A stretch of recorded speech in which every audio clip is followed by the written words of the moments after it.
윤석열 후보님, 부자 나라, 가난한 국민, 이게 온당한 일입니까?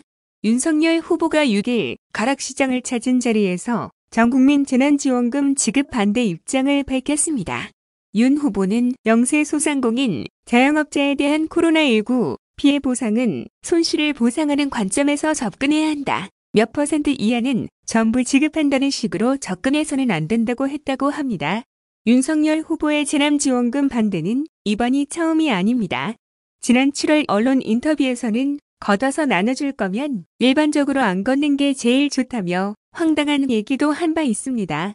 아마도 윤석열 후보가 손실보상금과 재난지원금 지급의 차이를 잘 모르시는 것 같습니다. 손실보상과 재난지원금은 성격이 다릅니다. 정부의 행정명령에 따른 피해를 보상하는 게 손실보상입니다. 소상공인, 자영업자에 대한 손실보상은 당연히 피해를 입은 분들에게 충분하고 합당한 지원을 하는 게 맞습니다. 그러나 재난지원금은 코로나19 팬데믹으로 고통받은 국민들을 위로하는 성격도 있지만 소상공인, 자영업자의 매출을 지원하는 경제정책입니다. 구휼 정책이 아닌 경제정책인 만큼 대상을 선별할 필요도 이유도 없습니다. 자영업자, 소상공인을 위해서는 직접 지원과 매출 지원이라는 두 가지 정책이 모두 필요합니다. 직접 지원인 손실보상은 더 확대해야 합니다. 현재 정부의 손실보상 지급액은 그 기준과 액수 면에서 많이 부족합니다. 피해를 받았으나 제외된 대상을 더 포함시키고 하한액도 높여야 합니다. 매출 지원 측면에서 지역화폐 예산 증액을 해야 합니다. 아직 코로나19 위기가 끝나지 않은 상황에서 지역화폐 예산을 삭감할 게 아니라 더 증액해야 합니다. 이와 함께 전국민 재난지원금을 지급한다면 매출 지원 효과를 극대화시킬 수 있습니다. 지금 우리나라는 가계부채 비율은 매우 높고 국가 채무 비율은 전 세계에서도 가장 낮은 비정상적인 상황입니다. 국가의 공적 이전 소득, 즉 국가의 가계 지원이 다른 나라에 비해 매우 부족했기 때문입니다. 우리나라 올해 국가 채무 비율은 선진국 평균 121.6%의 절반도 안 되는 51.3%에 불과합니다. 반면 2016에서 2020년 한국의 가계부채 증가율은 16.5%로 미국의 7배, 영국의 3.5배, 일본의 2배나 됩니다. 올해 3분기 기준으로 실질 GDP가 팬데믹 바로 직전 2019년 말 대비 8조 원가량 증가했지만 가계소비 지출은 5조 3천억 원 이상 감소했습니다. 이게 무엇을 의미하는 것이겠습니까?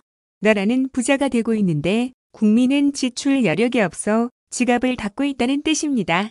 또한 올해 초과세수가 약 40조가량 될 거라고 합니다. 나라 곳간이 꽉꽉 채워지고 있다는 것입니다.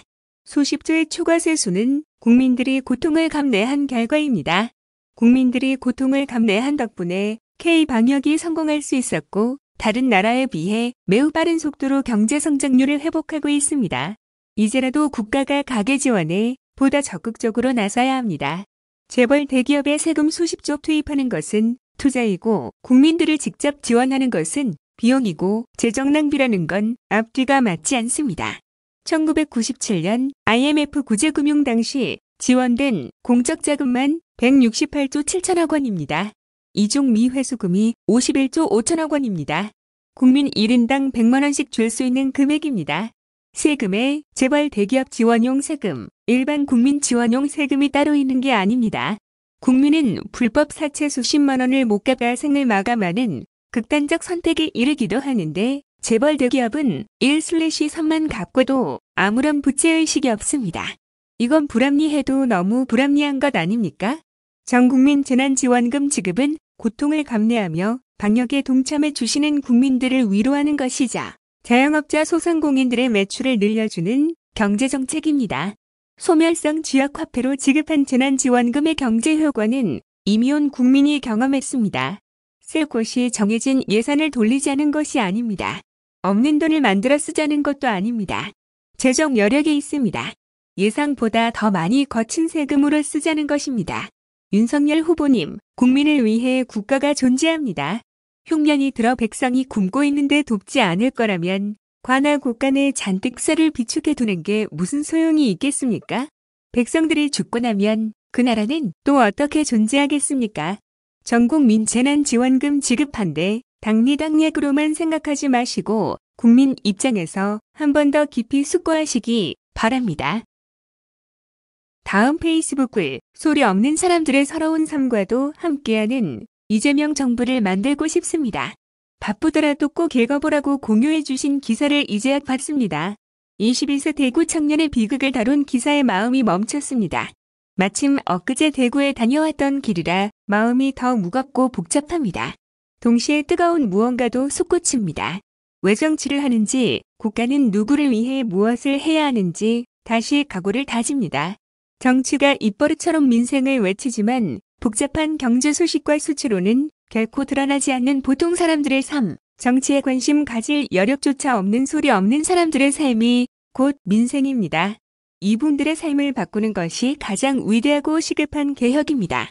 희망 잃은 청년을 구하기 위해 포퓰리즘이 필요하다면 포퓰리즘이라도 기꺼이 하겠습니다. 국민에게 의무를 요구할 땐 신속한 국가가 의무를 다해야 할 땐 답답할 정도로 느려선 안 됩니다. 국가 입장에선 작은 사각지대지만 누군가에겐 삶과 죽음의 경계선입니다. 묵묵히 현실을 열심히 살았을 청년에게 주어지지 않은 자립의 기회, 자기든 아버지든 둘 중 한 명은 죽어야만 끝나는 간병의 문제, 실질적 대책을 마련하겠습니다. 자식의 도리를 지키기 위해 자신의 미래를 포기해야만 했고 그것이 죄가 되어 감옥에 갇히고 비난의 문매까지 견뎌내야 했던 청년의 사정을 소상히 세상에 알려진 언론사 셜록을 통해 언론의 역할은 무엇인지도 돌아봅니다.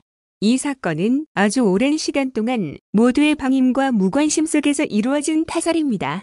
그 엄청난 무게를 가난하고 배우지 못한 한 청년에게 모두 뒤집어 씌우는 것은 너무나 가혹합니다. 는 한 선생님의 탄원에도 공감하고 저도 동참하겠습니다. 소리 나지 않는다고 존재하지 않는 것이 아니고 외면한다고 없어지는 것이 아닙니다.